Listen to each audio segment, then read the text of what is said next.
नमस्कार, शाम के 6 बज रहे हैं। एबीपी न्यूज पर हाजिर हूं मैं रुमाना इसार खान। आप देख रहे हैं 2024 तैयारी शुरू, जिसमें आज हम बात करेंगे मोदी सरकार के 8 साल और सरकार के 8 साल के 8 कमाल की। लेकिन उससे पहले आज के मौके पर उन दो बड़ी खबरों का जिक्र करना भी जरूरी हो जाता है जिस पर इन दिनों देश में बड़ा विवाद छिड़ा हुआ है। कौन सी हैं ये दो खबरें, आइए जरा विस्तार से आपको बताती चलती हूँ। दरअसल प्रधानमंत्री नरेंद्र मोदी जिस वाराणसी से सांसद हैं, उस वाराणसी में 2024 के चुनाव से पहले घमासान चल रहा है। ज्ञानवापी के वजूखाने में शिवलिंग के दावे पर अगली सुनवाई अब सोमवार को दोपहर 2 बजे होगी, जिसमें यह तय होगा कोर्ट में यह केस आगे चलेगा या नहीं।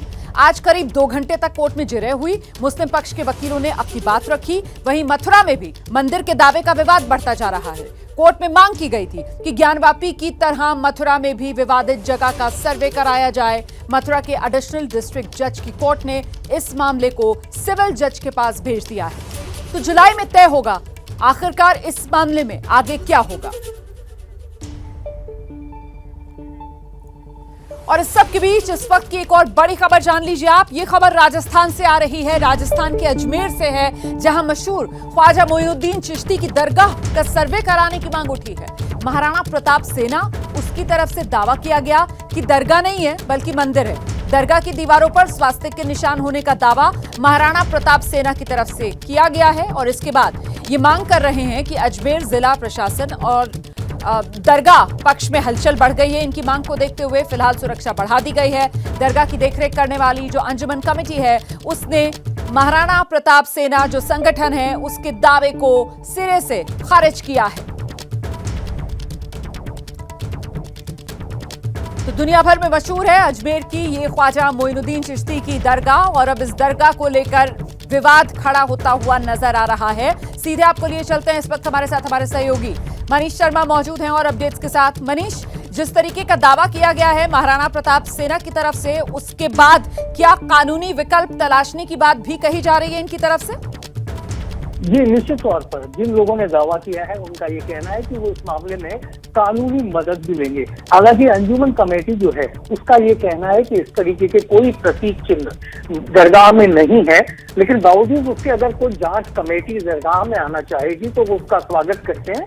और उनका ये कहना है कि पहले कभी इस तरीके का कोई दावा नहीं हुआ, अचानक से ये दावा हुआ है जो देश में माहौल बनाने की एक कोशिश मात्र है। जी, तो आप ये कह रहे हैं कि दरगाह की जो अंजुमन कमेटी है उसकी तरफ से कहा जा रहा है कि अगर इस मामले में सर्वे का कोई आदेश दिया जाता है तो फिर उसका स्वागत अंजुमन कमेटी की तरफ से किया जाएगा। सर्वे की टीम अगर नियुक्त होती है तो उनको किसी तरीके की मनाही नहीं होगी, वो आ सकते हैं सर्वे करने के लिए। और अब सुनाते हैं आपको कि इस पूरे मामले पर जो दरगाह की अंजुमन कमेटी है उसकी तरफ से क्या कहा गया है।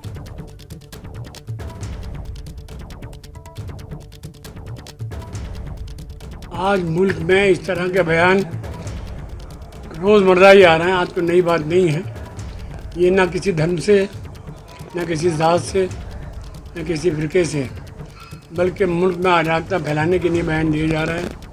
इसमें कोई घबराने की बात नहीं है। हम दरगाह शरीफ में कोई ऐसी जगह थी ना है। दरगाह इसको सिरे से खारिज करते हैं और सरकार से कहें कि ऐसे लोगों पर जो मुल्क के अंदर शांति फैलाना चाहते हैं उनके लिए कोई सख्त कार्रवाई की जाए।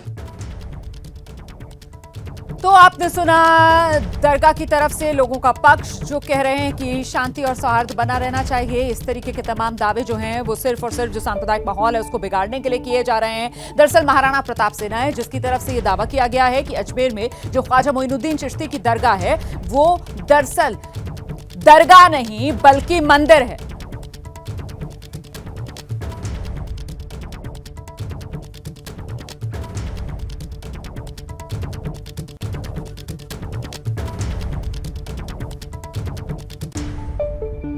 और अब आगे बढ़ते हैं, बात करते हैं आज के दिन की। तारीख क्या है आज, जानते हैं ना आप? आज 26 मई है, यानी वो तारीख है जिसने देश की राजनीति में एक गहरी लकीर या यूं कहें कि रेखा खींच दी। दरअसल बीते 8 साल में सियासत का रूप काफी हद तक बदल चुका है।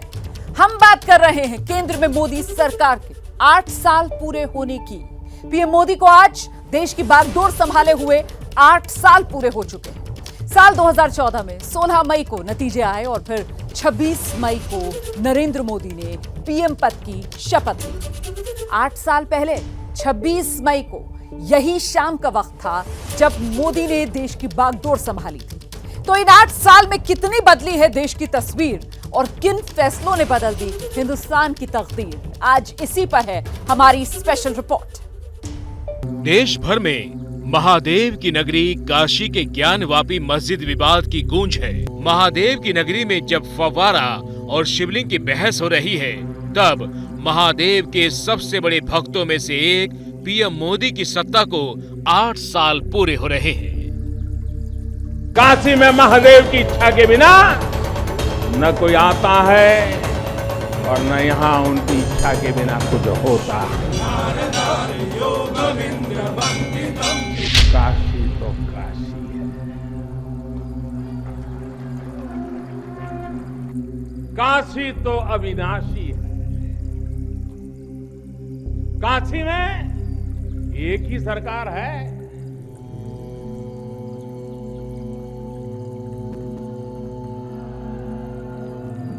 जिनके हाथों में डमरू है, उनकी सरकार है। इन 8 सालों में पीएम मोदी ने राजनीति की परिभाषा न सिर्फ बदल दी, बल्कि नई परिभाषा गढ़ भी दी। परिवारवाद और परिवारवादी पार्टियां देश के लोकतंत्र और देश के युवा दोनों की सबसे बड़ी दुश्मन है। परिवारवादी पार्टियों को गरीब के दर्द की, गरीब की तकलीफ की न उनको कोई चिंता होती है, न कोई परवाह होती है।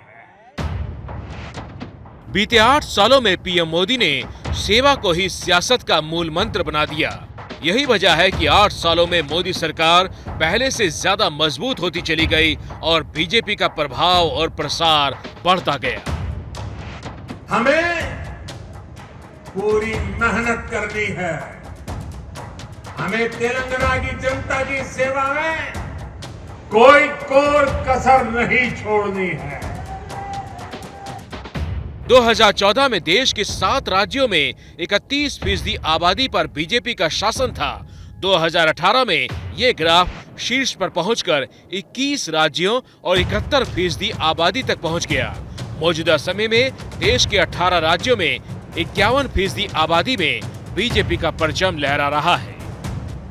देश भर में आज मोदी मैजिक का असर है। 2019 लोकसभा चुनाव में प्रचंड जीत हो या यूपी की सत्ता में दमदार तरीके से दोबारा वापसी हो, सबका आधार मोदी सरकार ही है। आज ही के दिन 26 मई 2014 को इस सफर की शुरुआत हुई थी। मैं नरेंद्र दामोदर दास मोदी 26 मई 2014 को ली गई इस शपथ के बाद देश में एक ही नाम की सबसे ज्यादा गूंज रही है।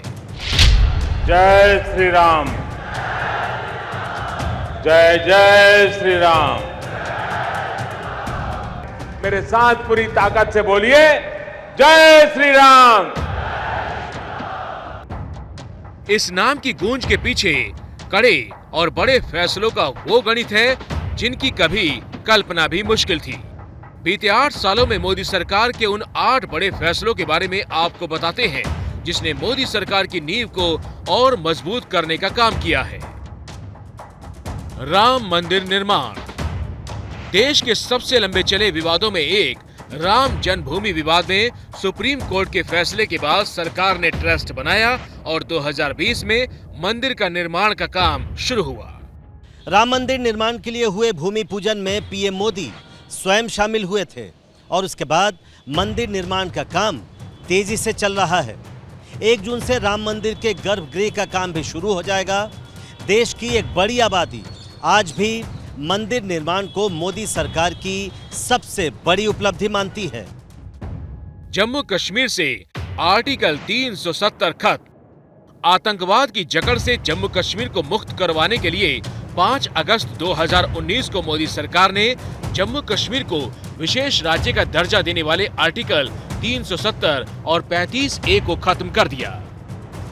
एक तरफ कश्मीर को विकास के रास्ते पर रफ्तार देने का काम चलता रहा तो आतंक को पूरी तरह नाकाम करने पर भी एक्शन होता रहा।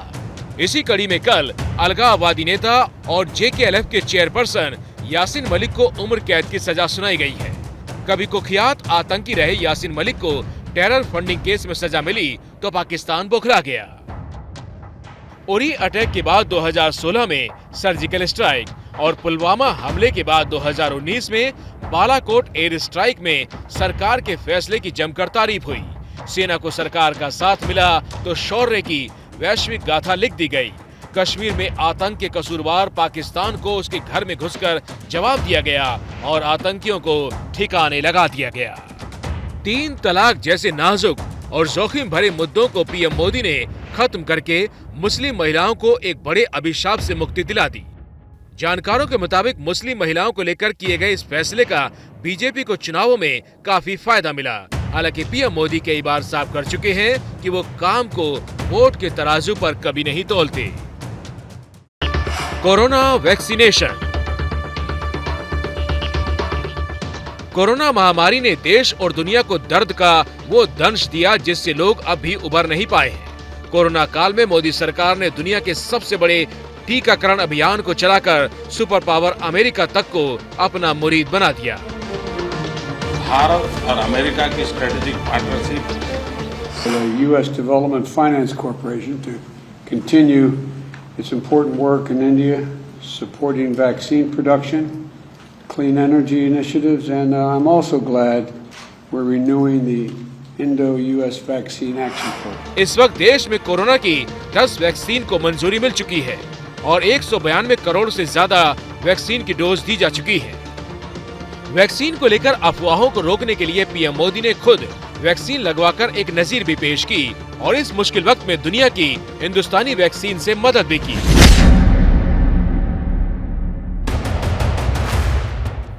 कोरोना महामारी ने जहां देश का चक्का जाम कर दिया, कामकाज पर ब्रेक लगा दिया, तो गरीबों की चक्की पर भी ब्रेक लग गया। ऐसे में सरकार ने संविधान में लिखे कल्याणकारी शब्द को चरितार्थ किया। मुफ्त राशन योजना। प्रधानमंत्री गरीब कल्याण अन्न योजना ने कोरोना में लोगों की काफी मदद की। इस योजना के तहत राशन कार्ड धारकों को प्रत्येक व्यक्ति के हिसाब से 5 किलो गेहूं या चावल दिया जाता है। देश के करीब 80 करोड़ लोगों को मुफ्त राशन योजना की सुविधा मिलती है। मुफ्त राशन योजना से जहां गरीबों को बड़ी राहत मिली है, वहीं बीजेपी को भी इससे बड़ा राजनीतिक लाभ मिला है। यूपी चुनाव की जीत के पीछे भी मुफ्त राशन योजना को बड़ा कारण माना जाता है। आयुष्मान भारत योजना। इस योजना के तहत गरीब परिवारों के हर सदस्य को 5 साल में 5 लाख का मेडिकल बीमा मिलता है। सितंबर 2018 में शुरू हुई इस योजना में अब तक 16 करोड़ से ज्यादा कार्ड जारी किए जा चुके हैं। 3 करोड़ से ज्यादा लोग इस योजना से लाभ उठा चुके हैं। किसान सम्मान निधि। 2019 के लोकसभा चुनाव से पहले बजट में किसानों के लिए सम्मान निधि का ऐलान किया गया। इस योजना के तहत किसानों को 2000 रुपए के हिसाब से साल में 3 किस्त यानी 6000 रुपए दिए जाते हैं। देश के करीब 12 करोड़ से ज्यादा किसानों के खाते में सीधे सम्मान निधि का पैसा भेजा जाता है। किसानों के उनके खातों में और खास करके मेरे छोटे किसान भाई बहनों को किसान सम्मान निधि मिल करके उनको एक नई ताकत मिल रही है। इसके अलावा उज्ज्वला, जनधन योजना, जीएसटी समेत कई फैसले हैं जिसके जरिए सरकार जनता के करीब होती गई। जनता को ध्यान में रखकर बनाई गई योजना का नतीजा रहा कि चुनाव दर चुनाव बीजेपी इतिहास रचती रही। यूपी से लेकर उत्तराखंड और गोवा तक के नतीजे ये बताते हैं कि पीएम मोदी की लोकप्रियता पर किसी तरह का ग्रहण नहीं आया। हालांकि महंगाई और बेरोजगारी जैसे मुद्दों पर विपक्ष सरकार को लगातार घेरता भी रहा। मोदी सरकार के 8 साल पूरे होने पर विपक्ष सरकार का नाकामी नामा लेकर पेश हुआ। 8 साल 8 छल, भाजपा सरकार विफल। मोदी जी को लाने वाले हैं, अच्छे दिन आने वाले हैं, तो साथ में महंगे दिन रोजगार बिन लेकर आए। ना किसानों की आमदनी लेकर आए 2 गुना, बल्कि उन्हें दर्द दिया 100 गुना। हालांकि आंकड़े कुछ और कहानी कहते हैं। 2014 में महंगाई दर 8.33% थी, जो 2022 में 7.79% है। 2014 में जीडीपी 104 लाख करोड़ थी, जो 2022 में बढ़कर 236 लाख करोड़ हो चुकी है। मोदी सरकार अपने फैसलों से जो मानचित्र खींच रही है वो पार्टी के ग्राफ को लगातार ऊपर लेकर जा रहा है। मोदी सरकार की रणनीति कहें या विपक्ष की नाकामी, लेकिन राष्ट्रीय स्तर पर बीते 8 साल में सरकार को कोई चुनौती मिलती नजर नहीं आई। यहाँ जो कुछ होता है महादेव की इच्छा से होता है।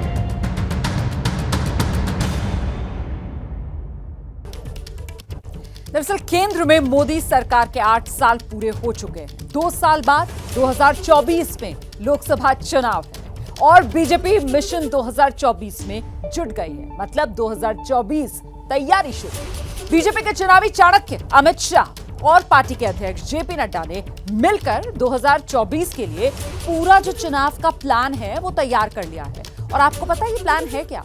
ये है बीजेपी का प्लान 144। इस रिपोर्ट से समझिए आप।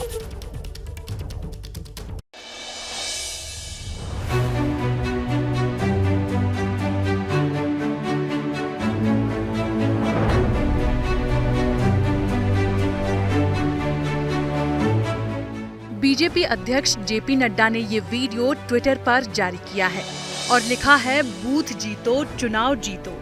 इस वीडियो टीजर से संदेश साफ है कि 2024 के लिए बूथ प्लान से विजय की तैयारी हो रही है। पिछले 8 सालों में प्रधानमंत्री मोदी जी के नेतृत्व में वेलफेयर स्कीम्स जो साधारण आदमी को सशक्तिकरण करने में लाभकारी रहा है। इसके लिए बीजेपी मुख्यालय में अध्यक्ष जेपी नड्डा और गृह मंत्री अमित शाह की अगुवाई में बैठक हुई है, जिसमें बीजेपी के तमाम बड़े नेता शामिल हुए। बैठक का एजेंडा पार्टी को मजबूत करने के लिए लोकसभा प्रवास योजना तैयार करना था।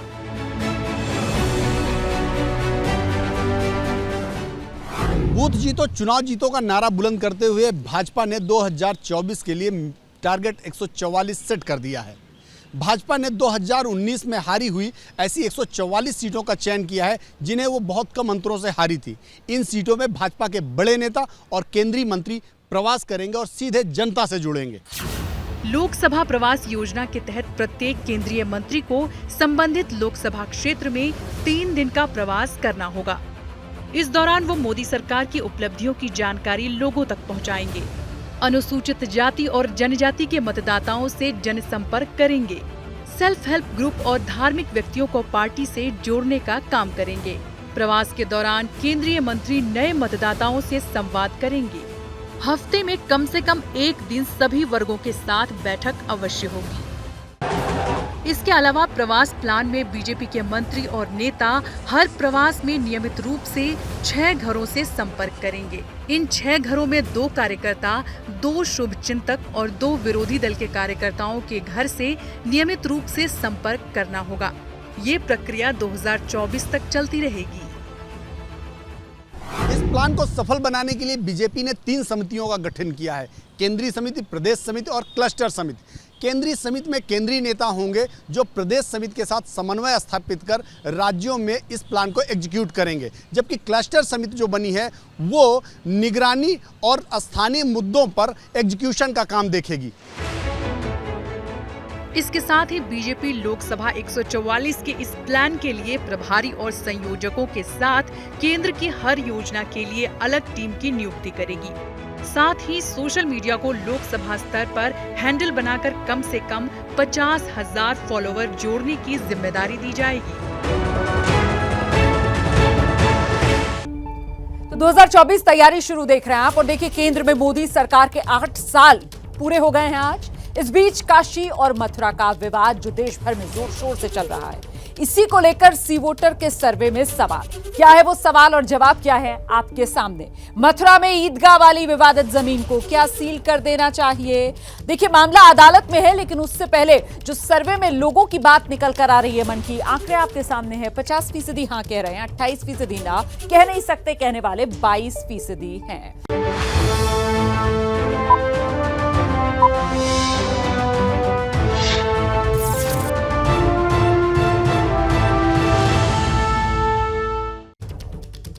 2024 तैयारी शुरू देख रहे हैं आप। उत्तर प्रदेश में राज्यसभा चुनाव को लेकर हलचल तेज है। समाजवादी पार्टी ने जो 3 सीटें वो जीत सकती है उस पर अपने उम्मीदवारों के नाम का ऐलान कर दिया है। डिंपल यादव का नाम अटकलें तेज थी लेकिन वो कट गया है और अब ये कयास लग रहे हैं कि अखिलेश आजमगढ़ से अपनी पत्नी डिंपल यादव को चुनाव लड़ा सकते हैं। असल में हुआ ये कि डिंपल का नाम तो राज्यसभा उम्मीदवारों की लिस्ट में तय हो गया था, लेकिन आरएलडी के अध्यक्ष जयंत चौधरी इस बात से नाराज हो गए कि उनकी तो जगह ही नहीं बन रही है फिर राज्यसभा जाने की। तो दोनों दलों का गठबंधन एक तरीके से टूटने की कगार पर पहुंच गया था। फिर मुलायम सिंह यादव ने ये सलाह दी और इस सलाह के बाद अखिलेश यादव मान गए। डिंपल का पत्ता राज्यसभा जाने के लिए कट गया, लेकिन अब आजमगढ़ लोकसभा चुनाव में समाजवादी पार्टी की उम्मीदवार हो सकती हैं डिंपल यादव। यूपी चले हैं डिंपल भाभी, अखिलेश जी के दिल्ली बैठा दी। यूपी की सियासत के बनते बिगड़ते समीकरण ये संकेत दे रहे हैं कि डिंपल यादव आजमगढ़ के अखाड़े में समाजवादी पार्टी के टिकट पर किस्मत आजमाने उतरने वाली है। हम आजमगढ़ में पहली बेर आयल हैं, हम यहाँ की पतोई हैं, है कि नहीं? हमको आप लोगों का आशीर्वाद चाहिए। 2019 के लोकसभा चुनाव के वक्त से ही डिंपल यादव के राजनीतिक भविष्य को लेकर अटकलों का बाजार गर्म है। तब डिंपल समाजवादी पार्टी का गढ़ कहे जाने वाली कन्नौज लोकसभा सीट से चुनाव हार गई थी। 2 दिन से यूपी के सियासी गलियारों में ये खबर उड़ी हुई थी कि डिंपल यादव समाजवादी पार्टी के टिकट से राज्यसभा जाएंगी। पार्टी की ओर से कपिल सिब्बल, जावेद अली और डिंपल यादव के नाम भी सार्वजनिक होने लगे। लेकिन बुधवार को जब डिंपल यादव ने अपना नामांकन नहीं कराया तो ये लगने लगा कि खेल अभी बाकी है। असल में पहले से ये बात हो रही थी कि आरएलडी के प्रमुख जयंत चौधरी को अखिलेश राज्यसभा भेजेंगे, लेकिन कहीं न कहीं मामला फंसा हुआ था। और जब 2 दिन पहले डिंपल के साथ ही 3 नाम चर्चा में आ गए तो कहा जाने लगा कि जयंत और अखिलेश के रिश्ते खराब हो सकते हैं।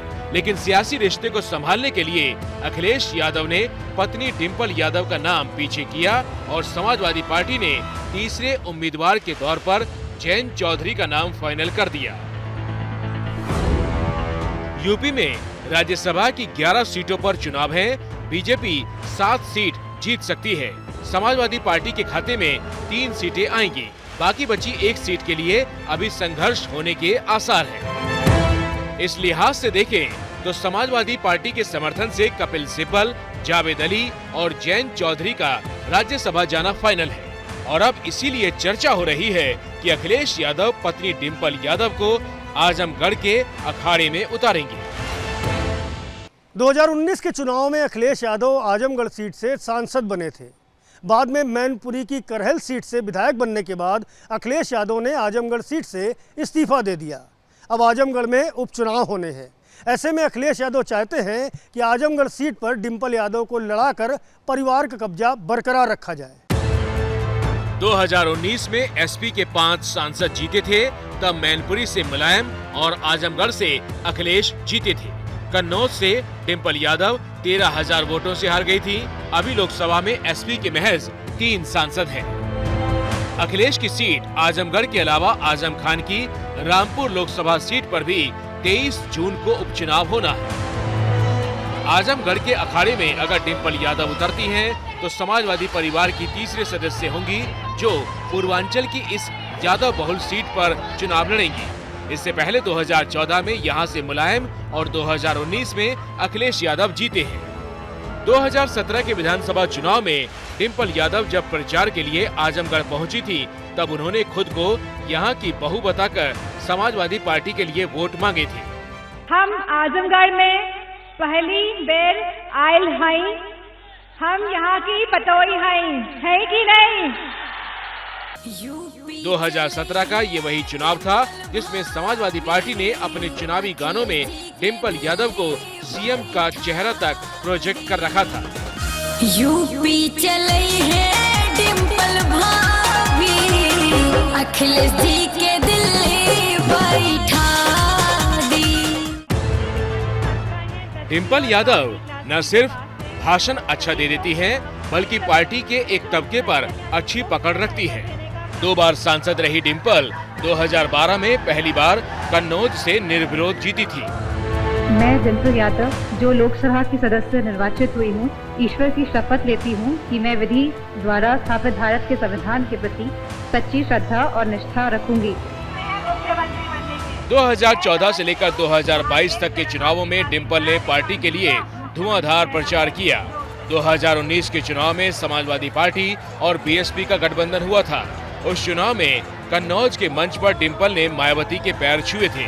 तस्वीरें काफी वायरल हुई थी। राजनीति के कुछ जानकार ये भी कहते हैं कि इसी तस्वीर की वजह से डिंपल चुनाव हारी थी, क्योंकि कौर यादव इस तस्वीर को पचा नहीं पाए। अब जरा आंकड़ों के अंकगणित पर आजमगढ़ सीट का सियासी हिसाब किताब देख लीजिए। 2019 में अखिलेश को 6,21,000 वोट मिले, जबकि बीजेपी के दिनेश लाल निरहुआ को 3,61,000। तब अखिलेश 2,59,000 से ज्यादा वोटों से जीते थे।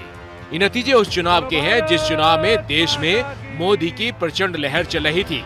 ऐसे में अगर अखिलेश यादव इस बार उपचुनाव में पत्नी डिंपल को उतारते हैं तो उनका पलड़ा भारी रह सकता है। जहां तक इस सीट पर वोट बैंक का सवाल है तो हिसाब इसी बात से लगा लीजिए कि पिछले 10 चुनाव में 8 बार यहां से सिर्फ यादव उम्मीदवार जीते हैं, बाकी 2 बार मुस्लिम। आजमगढ़ में यादव वोटर 3.5 लाख, मुस्लिम वोटर 3 लाख और दलित वोटर करीब 3 लाख है। ऐसे में अगर सब कुछ दुरुस्त रहा तो डिंपल के लिए राह आसान हो सकती है। माना जा रहा है कि पिछले 15 दिनों में 2 बार आजमगढ़ का दौरा कर अखिलेश डिंपल के लिए ही सियासी जमीन तैयार कर रहे हैं। 11 और 17 मई को अखिलेश आजमगढ़ में पार्टी नेताओं और कार्यकर्ताओं से मंत्रणा कर चुके हैं। बीजेपी यहां फिर से निरहुआ पर दाव लगा सकती है। ऐसे में मुकाबला दिलचस्प होगा। 2024 तैयारी शुरू देख रहे हैं। अब 2024 में तैयारी दिल्ली के लिए होनी है और ये सब जानते हैं कि दिल्ली का रास्ता जो है वो उत्तर प्रदेश से होकर जाता है, क्योंकि उत्तर प्रदेश देश का सबसे बड़ा सियासी सूबा है। आज यूपी में योगी 2.0 का पहला बजट पेश हो गया और माना यह जा रहा है कि ये जो बजट है ये दरअसल 2024 का रास्ता ही तय करने के लिए बनाया गया।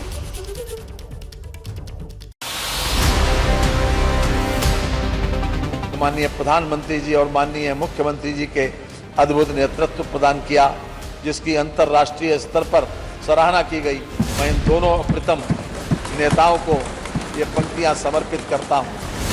वो पथ क्या, पथिक कुशलता क्या, जिस पथ में बिखरे शूल न हो, नाविक की धैर्य परीक्षा क्या, जब धाराएं प्रतिकूल न हो। प्रधानमंत्री नरेंद्र मोदी और सीएम योगी आदित्यनाथ के नेतृत्व का डंका बजाते हुए यूपी सरकार में वित्त मंत्री सुरेश खन्ना ने 6 लाख करोड़ से ज्यादा का बजट पेश किया। वित्तीय वर्ष 2022-2023 का बजट इस सदन में उपस्थित सभी सम्मानित जनप्रतिनिधियों के माध्यम से प्रदेश की जनता को समर्पित करता हूं। वंदे मातरम। यूपी का ये अब तक का सबसे बड़ा बजट है और इस बजट से 2024 में विजय पथ की नींव रखने की कोशिश हुई है। माननीय प्रधानमंत्री जी और माननीय योगी जी के कार्यशैली के संबंध में कहना चाहूंगा कि तेरे जुनून से नतीजा जरूर निकलेगा, इसी स्याह समंदर से नूर निकलेगा। 2024 के चुनाव को देखते हुए बजट में किसान, गरीब, महिलाओं और युवाओं पर ज्यादा फोकस किया गया है। साथ ही विकास मॉडल में एक्सप्रेसवे के विस्तार के साथ ही राम की नगरी अयोध्या को नई ऊंचाइयों तक पहुंचाने का भी प्लान है। अयोध्या में सेपरेट केंद्र के भवन निर्माण के लिए इस बजट में प्रावधान किया गया है। यूपी के बजट को लेकर राजनीति शुरू हो गई है। किसने क्या कहा आपको दिखाएं, उससे पहले ये जान लीजिए कि बजट में क्या हुए हैं बड़े ऐलान। लघु सिंचाई के लिए 1,000 करोड़ का प्रावधान किया गया। गरीब लोगों को फ्री में राशन देने की योजना जारी रहेगी। एमएसएमई में महिलाओं के कौशल विकास के लिए 20 करोड़ का ऐलान किया गया। बजट में 2 करोड़ टैबलेट्स और स्मार्टफोन्स बांटने का टारगेट भी रखा गया है। सभी 75 जिलों में खेलो इंडिया सेंटर स्थापित किए जाएंगे। इसके अलावा युवाओं को 5 लाख से ज्यादा नौकरियां देने का लक्ष्य भी रखा गया है। सीएम योगी आदित्यनाथ इसे जन आकांक्षाओं को ध्यान में रखकर तैयार किया गया बजट बता रहे हैं। वहीं विपक्षी नेता अखिलेश यादव इसे महज आंकड़ों की बाजीगरी कह रहे हैं।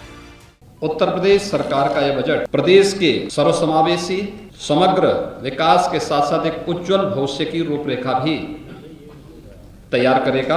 हर परिवार का एक व्यक्ति सरकारी नौकरी, रोजगार या स्वतः रोजगार के साथ जुड़े, इसके सर्वेक्षण के कार्यक्रम को भी हम लोगों ने इस बजट में स्थान दिया है। इनके लगातार बजट आने से गांव में उदासी है। हमारा नौजवान जो उम्मीद लगा करके बैठा था नौकरी और रोजगार मिलेगा, आंकड़ों में तो दिखाई दे रहा है कि नौकरी और रोजगार हैं, लेकिन ज़मीन पर गांव में अभी भी बड़े पैमाने पर नौजवानों के हाथ में काम नहीं है, रोजगार नहीं है, नौकरी नहीं है।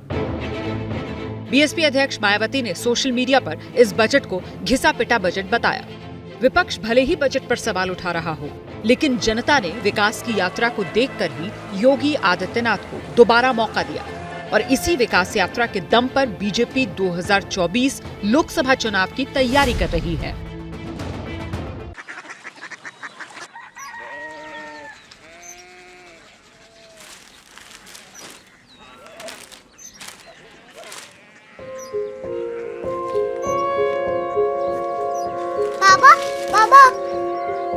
कोरिया सिटी जानी ना।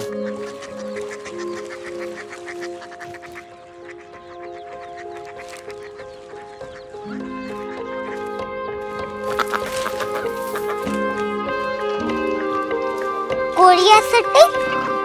हाँ।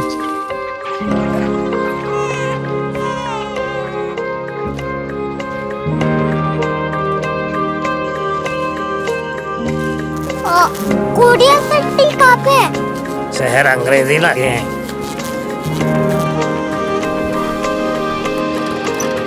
Korea city.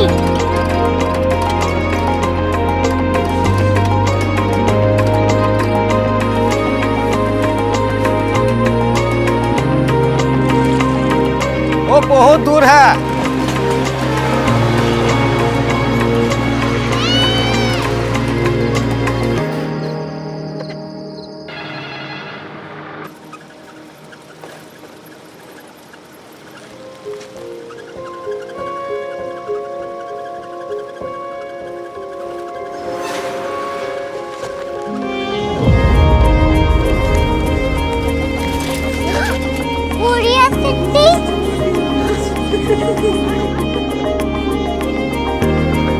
दुनिया कुछ लोग बड़े होते हैं। कोरिया सिटी कहाँ है? प्रोफेसर साहब को पता होगा। हो, ये छोटा वाला ग्लोब लगता है और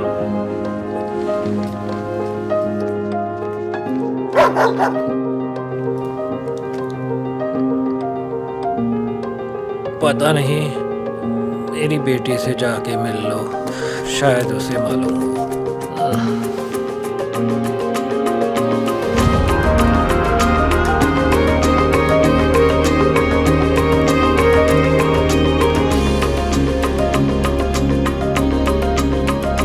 हाय,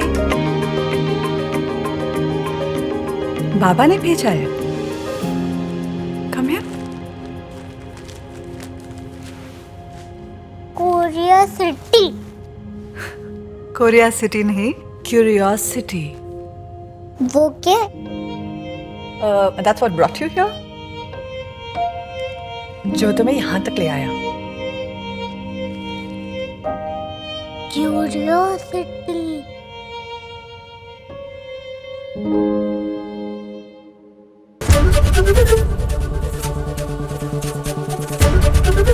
एबीपी न्यूज आपको रखे आगे।